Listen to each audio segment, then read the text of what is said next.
പിതാവിൻ്റെയും പുത്രൻ്റെയും പരിശുദ്ധാത്മാവിൻ്റെയും നാമത്തിൽ ആമേൻ.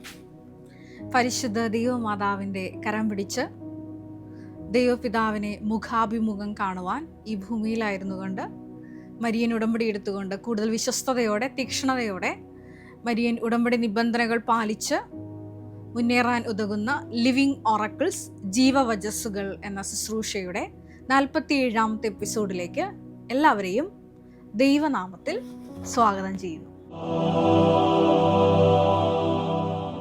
ഇന്ന് നമ്മൾ സാക്ഷ്യ വചന വിശകലനത്തിനായി എടുത്തിരിക്കുന്നത് കൊല്ലത്തു നിന്നുള്ള സിന്ധു നെൽസൺ എന്ന ഒരു മകളുടെ സാക്ഷ്യമാണ്. എൻ്റെ പേര് സിന്ധു നെൽസൺ. ഞാൻ കൊല്ലം ജില്ലയിലുള്ള അഞ്ചൽ നിന്നാണ് വരുന്നത്. നിങ്ങളെല്ലാവരും കേട്ട് കാണും. കഴിഞ്ഞ മരിയൻ ഉടമ്പടി ധ്യാനത്തിൽ ബഹുമാനപ്പെട്ട VP ജോസഫ് അച്ഛൻ ഈ സാക്ഷ്യത്തിൻ്റെ പ്രസക്ത ഭാഗങ്ങൾ വിശകലനം ചെയ്തിരുന്നു ഉടമ്പടി ആരാധനയിലൂടെ. ഞാൻ ആ വിഷയങ്ങളല്ല പറയാൻ ആഗ്രഹിക്കുന്നത്. ഈ സാക്ഷ്യത്തിൽ ഈ മകള് പറഞ്ഞു തുടങ്ങുന്നത് ഇപ്രകാരമാണ്: 2019 ഞാൻ ഈ കൃപാസനത്തിലോട്ട് കടന്നു വരുന്നത്, മരിയൻ ഉടമ്പടി എടുക്കുന്നത്. അതിനു മുമ്പ് എൻ്റെ നാട്ടിൽ, അതായത് കൊല്ലം അഞ്ചലിൽ നിന്നാണ് സഹോദരി സാക്ഷ്യം പറയുന്നത്. എൻ്റെ നാട്ടിൽ ആരും ഇങ്ങോട്ട് വന്നിട്ടില്ല. അതുകൊണ്ട് തന്നെ വാമൊഴിയായി ഞാൻ ആരിൽ നിന്നും കൃപാസനത്തെ പറ്റി കേട്ടിട്ടില്ല. അതുമാത്രമല്ല, ഈ മകൾ പറയുന്നുണ്ട് 2019 എനിക്ക് യൂട്യൂബോ വാട്സപ്പോ ഒന്നും ഇല്ലാത്ത ആളായിരുന്നു. അപ്പോൾ ഹസ്ബൻഡ് എന്തെങ്കിലും കാര്യത്തിന് വിളിച്ചാൽ ഞാൻ വെളിയിൽ പോകും. അങ്ങനെ തന്നെയാണ് ഈ ഒരു അമ്മ സാക്ഷ്യത്തിൽ പറയുന്നത്. ആ മകളെ ഇന്ന് വലിയൊരു പ്രേക്ഷിതയായി നമ്മുടെ മരിയൻ ഉടമ്പടി എടുത്തിരിക്കുന്നവർക്ക് ഒരു മോഡലായി ഈ ഒരു സാക്ഷ്യപീഠത്തിൽ ഈ അമ്മ നിൽക്കുമ്പോൾ നമ്മളെല്ലാവരും മാതൃകയാക്കേണ്ട ഒരു വലിയ സാക്ഷ്യമാണ്. ഈ മകളുടെ ഈ ജീവിതയാത്ര നമ്മൾ ഒന്ന് പരിശോധന ചെയ്യുന്നത് വളരെ ഉചിതമായിരിക്കുമെന്ന് ഈ ഒരു സാക്ഷ്യത്തെ അടിസ്ഥാനപ്പെടുത്തി എനിക്ക് തോന്നി. അതുകൊണ്ടാണ് പ്രത്യേകമായിട്ട് ഞാൻ ഈ എപ്പിസോഡിൽ ഈ ഒരു സാക്ഷ്യം എടുക്കാൻ കാരണം. ഈ സാക്ഷ്യം ഞാൻ നേരത്തെ പറഞ്ഞ പോലെ ആരംഭിക്കുന്നത് 2019 ഒരു വലിയ ദൈവിക ഇടപെടലോട് കൂടിയിട്ടാണ്. അതായത് എൻഡോസ്കോപ്പി എടുക്കേണ്ട വലിയൊരു രോഗാവസ്ഥയിലൂടെ ഈ അമ്മ കടന്നു പോകുമ്പോൾ വീട്ടിൽ ഇങ്ങനെ സോഫയിലായിരിക്കുന്ന സമയത്ത് ഞങ്ങളുടെ പ്രാർത്ഥനാ കൗണ്ടർ ആ ഫ്രണ്ടിൽ തന്നെയാണ്. അപ്പം കിടന്ന് ഞാൻ നന്നായിട്ട് മാതാവിനോട് മാധ്യസ്ഥം പിടിച്ച് പ്രാർത്ഥിക്കുന്നുണ്ട് കരഞ്ഞ്. അപ്പോൾ എൻ്റെ ചെവിയിൽ കൃപാസനത്തിൽ വന്ന് അന്ന് കേട്ട്. ഇന്ന് പക്ഷേ അത് പറഞ്ഞാൽ ആര് വിശ്വസിക്കുമെന്നൊന്നും എനിക്കറിയത്തില്ല. പക്ഷേ ഞാൻ കേൾക്കുന്നത് കൃപാസനമെന്നാണ്. അപ്പോൾ പെട്ടെന്ന് ഈ മകൾക്ക് ഓർമ്മ വരുന്നു, കുറേ നാളുകൾക്ക് മുമ്പ് തുമ്പോളിയിലായിരുന്ന ഒരു സിസ്റ്റർ ഈ മകൾക്ക് ഒരു കൃപാസനം പത്രം കൊടുത്തിരുന്നു. അതൊന്നും വായിച്ചൊന്നും നോക്കാതെ ഒരു കീറിയ കൃപാസനം പത്രം കൊടുത്തിരുന്നു. അത് കബോർഡിൽ വെച്ചിരുന്നു. അപ്പോൾ കൃപാസനത്തിലോട്ട് പോകാൻ ഈ ഒരു വിഷമസന്ധിക്ക്, അതായത് നമുക്കറിയാമല്ലോ, ബലഹീനമാക്കപ്പെടുന്ന നമ്മുടെ ജീവിത സാഹചര്യങ്ങളിലാണ് ദൈവത്തിൻ്റെ കൃപ അത് പ്രവർത്തിക്കുന്നത്. വിശുദ്ധ പൗലോസ് അപ്പോസ്തലൻ കൊരിന്ത്യർക്ക് എഴുതിയ ലേഖനത്തിൽ നമ്മളത് വായിക്കുന്നുണ്ട്. ബലഹീനതയിലാണ് ദൈവത്തിൻ്റെ ശക്തി പൂർണ്ണമായി പ്രകടമാകുന്നത്. ആ ഒരു വലിയ വചനത്തിൻ്റെ അഭിഷേകം പകർന്നു തരുന്ന ഒരു ദൈവാനുഭവമാണിത്. അപ്പോൾ ഈ അമ്മ ഇതേപോലെ സോഫയിൽ നിന്ന് എഴുന്നേറ്റ് കൃപാസനം പത്രം എടുത്ത് വായിക്കുന്നു. അതിൽ കണ്ടിരുന്ന യൂട്യൂബ് ചാനൽ സബ്സ്ക്രൈബ് ചെയ്യുന്നു. കൃപാസനം മരിയൻ പ്രത്യക്ഷീകരണ പ്രാർത്ഥന ആരംഭിക്കുന്നു. ഹസ്ബൻഡിനോട് പറയുന്നുണ്ട്, കൃപാസനത്തിൽ പോയി മരിയൻ ഉടമ്പടി എടുത്തതിന് ശേഷം മതി നമുക്ക് എൻഡോസ്കോപ്പിയൊക്കെ ചെയ്യാൻ. കാരണം ഗുരുതരമായിട്ടുള്ള എന്തെങ്കിലും അസുഖമാണെന്നുണ്ടെങ്കിൽ തീർച്ചയായിട്ടും പരിശുദ്ധ അമ്മയുടെ വലിയൊരു മധ്യസ്ഥ സ്വാധീനം ആ വിഷയത്തിൽ ഉണ്ടാവുകയും ഒപ്പം തന്നെ വലിയൊരു ദൈവിക ഇടപെടൽ ഈ മകള് പ്രതീക്ഷിക്കുകയും ചെയ്യുന്നതുകൊണ്ടാണ് ഇത്തരത്തിൽ ഈ അമ്മ പറയുന്നത്. പക്ഷെ ഹസ്ബൻഡ് അതിനെ ഗൗനിക്കുന്നില്ല. അപ്പം ഈ അമ്മ ഈ പ്രത്യക്ഷീകരണ പ്രാർത്ഥന തുടർന്നുകൊണ്ടിരിക്കുന്നു. ഹസ്ബൻഡ് തീരുമാനം മാറ്റി ഈ മകള് വന്ന് ഉടമ്പടി എടുക്കുന്നു. ഇതാണ് ഒരു സാക്ഷ്യത്തിൻ്റെ പോക്ക്. തുടർന്ന് 3 തുടർച്ചയായിട്ടുള്ള സൗഖ്യങ്ങൾ ഈ അമ്മ സാക്ഷ്യത്തിൽ പങ്കുവയ്ക്കുന്നുണ്ട്. ഞാൻ പറയാൻ ആഗ്രഹിക്കുന്നത് ഇതൊന്നുമല്ല.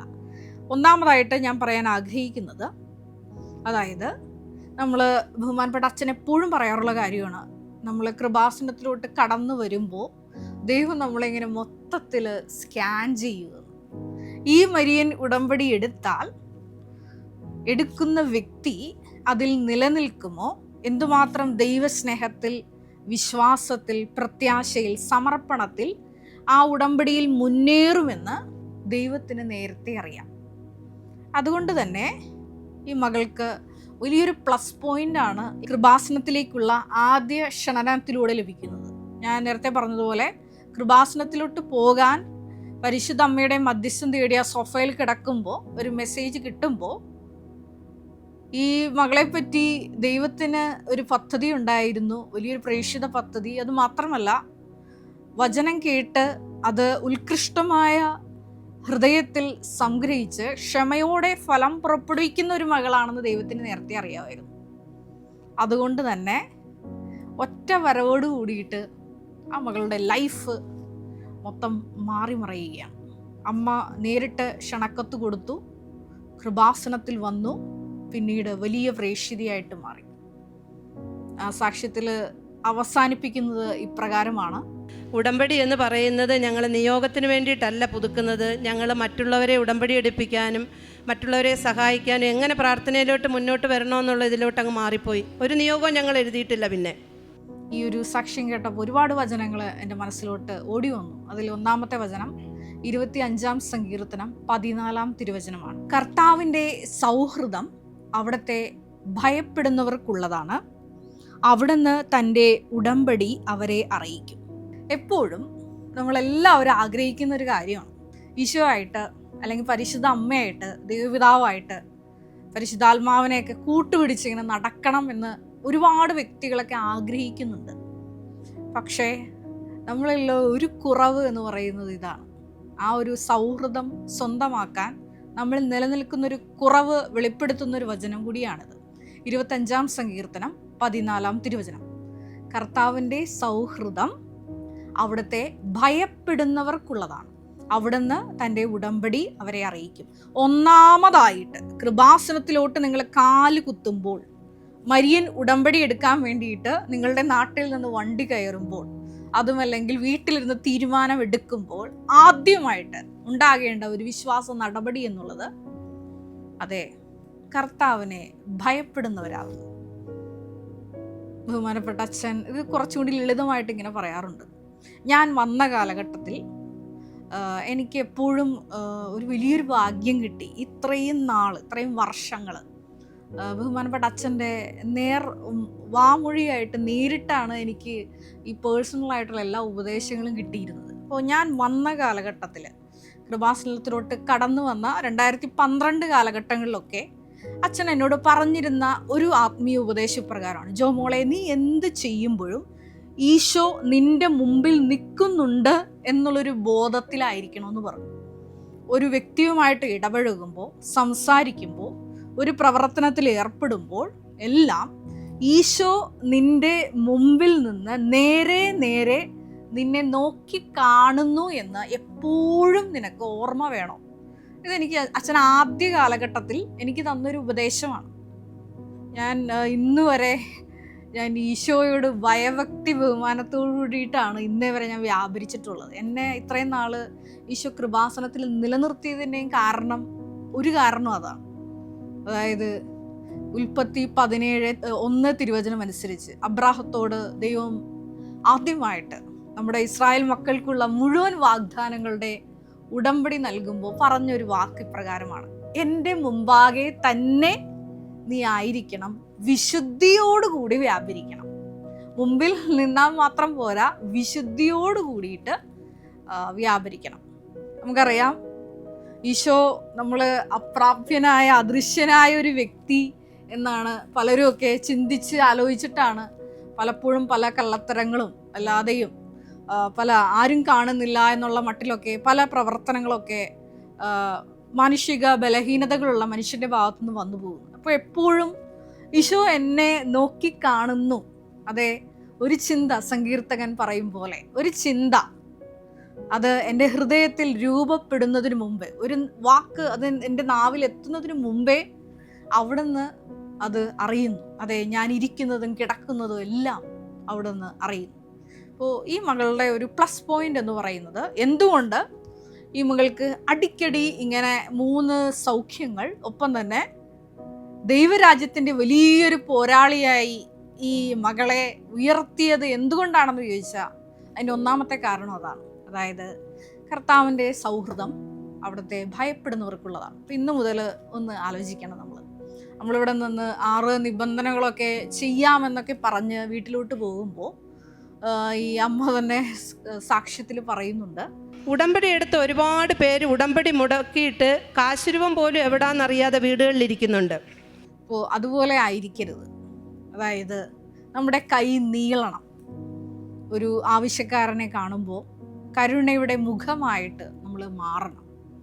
മാമോദീസയിലൂടെ എല്ലാവരും പ്രേക്ഷിതരാകാൻ വിളിക്കപ്പെട്ടവരാണ്. സൈര്യലേപനത്തിലൂടെ അതിൻ്റെ സ്ഥിരീകരണം നമുക്ക് ലഭിച്ചു. അങ്ങനെ ലോകം മുഴുവനും, ലോകത്തിൻ്റെ അതിർത്തികൾ മുഴുവനും ക്രിസ്തു വെളിച്ചമായി പ്രശോഭിക്കുവാൻ, ക്രിസ്തുവിൻ്റെ സുവിശേഷം അറിയിക്കുവാൻ മാമോദീസ ലഭിച്ച ഓരോ മക്കളും വിളിക്കപ്പെട്ടവരാണ്. മരിയൻ ഉടമ്പടിയിലൂടെ ആകുമ്പോൾ ജാതി മത ഭേദമെന്നെ എല്ലാ മക്കളും, മരിയൻ ഉടമ്പടിയെടുത്ത എല്ലാവരും കൃപാസനത്തിൽ നടന്ന പരിശുദ്ധമ്മയുടെ പ്രത്യക്ഷീകരണവും അതുവഴി ക്രിസ്തു വെളിച്ചവും ലോകം മുഴുവനും പരത്താൻ ബാധ്യസ്ഥരാണ്. അപ്പോൾ ആ ഒരു വലിയ വിളി തിരിച്ചറിഞ്ഞ്, വിളിക്കുള്ളിലെ വിളി തിരിച്ചറിഞ്ഞ ഒരു സാക്ഷ്യം കൂടിയിട്ടാണ് ഈ ഒരു അമ്മ തൻ്റെ വലിയ ദൈവാനുഭവങ്ങൾ ഈ അൾത്താരയിൽ പങ്കുവയ്ക്കുന്നത്. രണ്ടാമതായിട്ട് എൻ്റെ മനസ്സിലോട്ട് ഓടി വന്ന ഒരു വചന പ്രകാരമാണ്, ഞാൻ എപ്പോഴും ധ്യാനിക്കുന്ന ഒരു വചനമാണ്. അതായത് അവിടുത്തെ വചനം കേൾക്കുമ്പോൾ നമ്മൾ ഭയത്തോടെ വിറയലോടെ കൂടി വേണം വചനം ശ്രവിക്കുവാൻ. അത് ഏശയ്യാ പ്രവാചകന്റെ പുസ്തകത്തിൽ നിന്നാണ്. ഏശയ്യാ 66:5 തിരുവചനം. കർത്താവിൻ്റെ വചനം കേൾക്കുമ്പോൾ വിറയ്ക്കുന്നവരെ അവിടുത്തെ വചനം കേൾക്കും.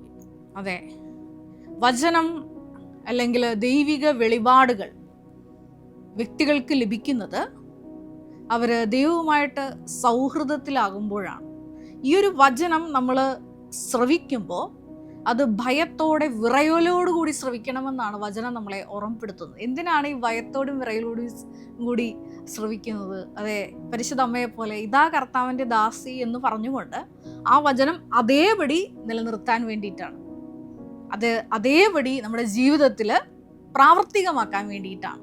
നമുക്കറിയാം, പഴയ നിയമത്തിൽ മോശയോട് ഇസ്രായേൽ ജനം വാഗ്ദാന നാട് തേടിയുള്ള യാത്രയിൽ ദൈവം മോശയോട് പറയുന്നുണ്ട്, നീ ആ പാറയോട് കൽപ്പിക്കുക, അതിൽ നിന്ന് ദാഹിച്ച് വലഞ്ഞ ജനത്തിന് വെള്ളം ഞാൻ പുറപ്പെടുവിക്കും. പക്ഷേ മോശ അതനുസരിച്ചില്ല. മോശ വടിയെടുത്തടിച്ചു.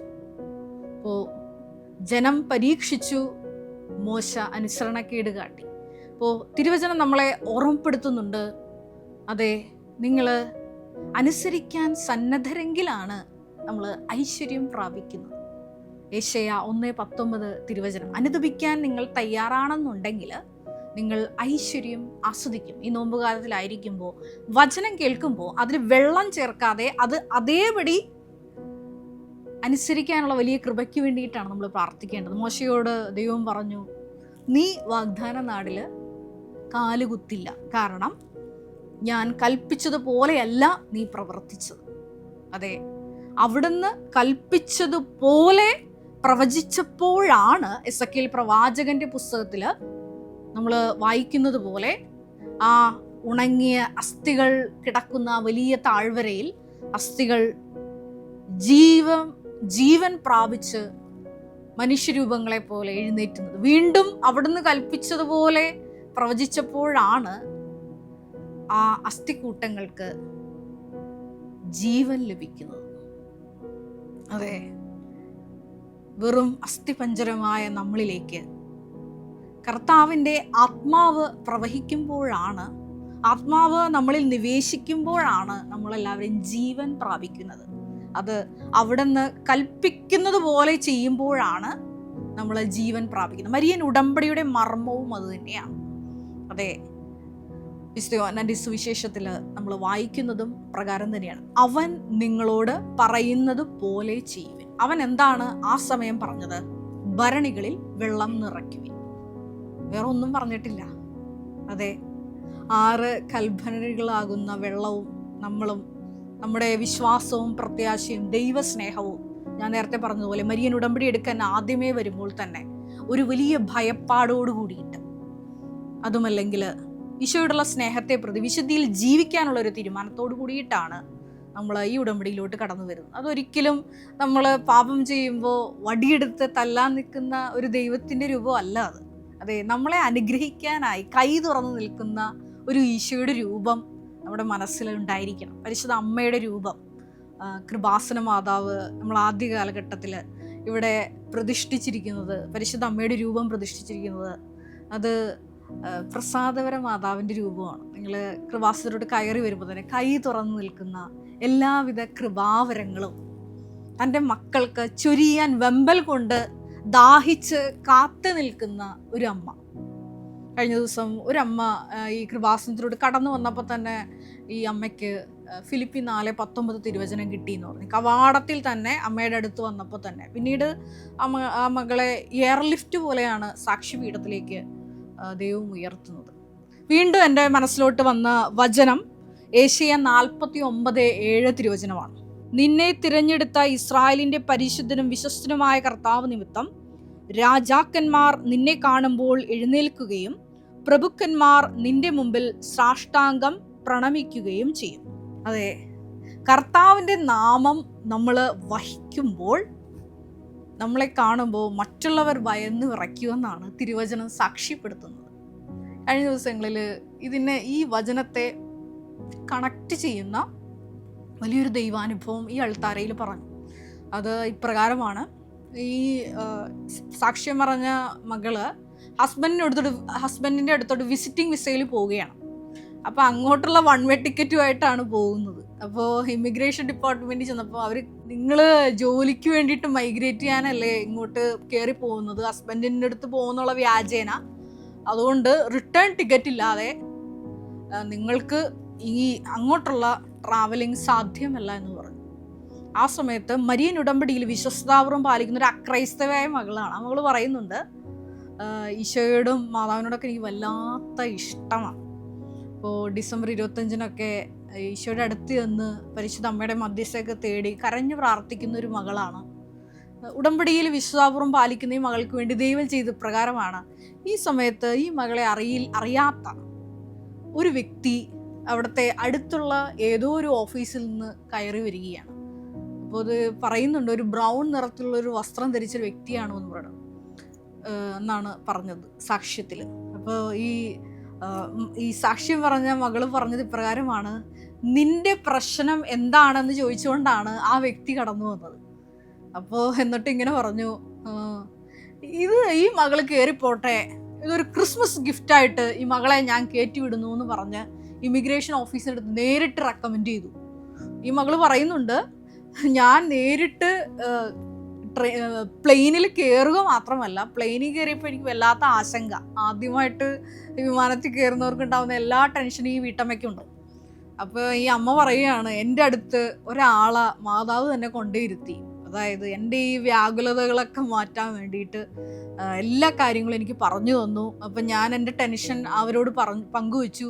ഇനി അവിടെ ചെല്ലുമ്പോൾ റിട്ടേൺ ടിക്കറ്റ് ഇല്ലാത്തതിൻ്റെ പേരിൽ വല്ല പ്രശ്നം ഉണ്ടാവും. അപ്പോൾ അടുത്തിരുന്ന സഹോദരി പറഞ്ഞു, ഇല്ല, പാസ്പോർട്ട് മാത്രം ഇനി ആവശ്യമുള്ളൂ അവിടെ ചെന്ന് ഇറങ്ങുമ്പോൾ. അപ്പോൾ അവിടെ ചെന്ന് ഈ ലൊക്കേഷനിൽ ഇറങ്ങുമ്പോൾ ഹസ്ബൻഡിൻ്റെ അടുത്ത് ഈ മകളെ എത്തിക്കുന്നത് വരെ ആ കൂടെ ഉണ്ടായിരുന്ന സ്ത്രീ ഈ മകളെ അക്കമ്പനി ചെയ്തു എന്നാണ് സാക്ഷ്യത്തിൽ പറഞ്ഞത്. അത്ര മാത്രമാണ് നമ്മൾ ഈശോയുടെ നാമം വഹിക്കുമ്പോൾ മറ്റുള്ളവരുടെ മുമ്പിൽ, അതായത് മത്തായി 10:32 തിരുവചനം അനുസരിച്ച് ഈശോയുടെ നാമത്തെ പ്രതി നമ്മൾ ഓരോ കാര്യങ്ങൾ, പ്രേക്ഷിത പ്രവർത്തനങ്ങൾ, കാരുണ്യ പ്രവർത്തികളൊക്കെ ചെയ്ത് ഉടമ്പടിയിൽ വിശ്വസ്താപൂർവ്വം മുന്നേറുമ്പോൾ, അവിടുത്തെ നാമം കേൾക്കുന്ന മാത്രയിൽ ഭയന്ന് വിറയ്ക്കുമ്പോൾ, അവിടുത്തെ നാമം വഹിക്കുന്ന മക്കളുടെ മുമ്പിൽ പ്രഭുക്കന്മാരും രാജാക്കന്മാരൊക്കെ ഭയത്തോടെ എഴുന്നേറ്റ് നിൽക്കും. ഈ മകളുടെ ജീവിതത്തിൽ സംഭവിച്ചതാണ്. ഇമിഗ്രേഷൻ ഓഫീസർ ഈ വിഷയം തള്ളുമ്പോൾ അടുത്തു നിന്ന ഒരു ബന്ധവുമില്ലാത്ത ഒരു വ്യക്തി വന്നിട്ട് പറയുകയാണ്, ഞാൻ നിന്നെ കയറ്റിവിടുകയാണ്. ഒരു നിമിഷം നമുക്ക് കണ്ണുകളടയ്ക്കാം. സിന്ധു നെൽസന്റെ സാക്ഷ്യത്തിലൂടെ ഈശോ നീ ഞങ്ങളോട് സംസാരിക്കുകയായിരുന്നു. ഈ മകള് വളരെ തീക്ഷ്ണതയോടെ കൃപാസനത്തിലോട്ട് കടന്നു വന്ന മരിയൻ ഉടമ്പടി എടുത്തുകൊണ്ട് നിയോഗങ്ങൾ മാറ്റിവെച്ച് ഉടമ്പടി മറന്നുപോയ ഭവനങ്ങളിലേക്ക് ഈശോയുടെ കരുണയുടെ കൈയായി നീണ്ടപ്പോൾ, ആ മകളുടെ പ്രവർത്തനങ്ങൾ വ്യാപിച്ചപ്പോൾ വലിയ അധികാരമാണ് ആ മകൾക്ക് നീ നൽകിയതെന്ന് ഞങ്ങൾ മനസ്സിലാക്കുകയായിരുന്നു ഈ സാക്ഷ്യത്തിലൂടെ. മരിയൻ ഉടമ്പടി എടുത്ത് ഈ ആലയത്തിലേക്ക് കടന്നു പോരുന്ന ഓരോ മക്കളെയും ഈശോയെ അവരുടെ നിയോഗങ്ങൾ മറന്നുകൊണ്ട് ദൈവരാജ്യ വേലയ്ക്കായി അവരെ മക്കളെ പ്രത്യേകമായിട്ട് തിരഞ്ഞെടുക്കണമേ എന്ന് പ്രാർത്ഥിക്കുന്നു. കർത്താവായ ക്രിസ്തു വഴി ഞങ്ങൾ സമർപ്പിക്കുന്ന പ്രാർത്ഥന കേട്ടൊള്ളണമേ. Ave Maria. നമ്മുടെ കൃപാസനം പ്രത്യക്ഷീകരണ സന്നിധാനത്തിൽ ബഹുമാനപ്പെട്ട VP ജോസഫ് അച്ഛനോടൊപ്പം സമർപ്പിതരായി ശുശ്രൂഷ ചെയ്യാൻ ആഗ്രഹിക്കുന്ന സഹോദരങ്ങൾ, ഏറെ പ്രത്യേകമായിട്ട് +2 ഡിഗ്രി പാസ്സായ മക്കളുണ്ടെങ്കിൽ തീർച്ചയായിട്ടും താഴെ കാണുന്ന ഇമെയിൽ അഡ്രസ്സിൽ കോൺടാക്റ്റ് ചെയ്യുക. നിങ്ങളുടെ CV അയയ്ക്കുക. തീർച്ചയായിട്ടും പരിശുദ്ധ അമ്മയുടെ പ്രത്യക്ഷീകരണത്തിന് സാക്ഷികളായി ജീവിക്കുവാൻ നിങ്ങൾക്കൊരു ആന്തരിക ബോധ്യം, അതുമല്ലെങ്കിൽ ദൈവപിതാവ് നിങ്ങളെ വിളിക്കുന്നു എന്ന് നിങ്ങൾക്ക് ബോധ്യപ്പെടുന്നുണ്ടെങ്കിൽ തീർച്ചയായിട്ടും ഞങ്ങളെ കോൺടാക്റ്റ് ചെയ്യുക. എല്ലാവരെയും ദൈവം അനുഗ്രഹിക്കട്ടെ.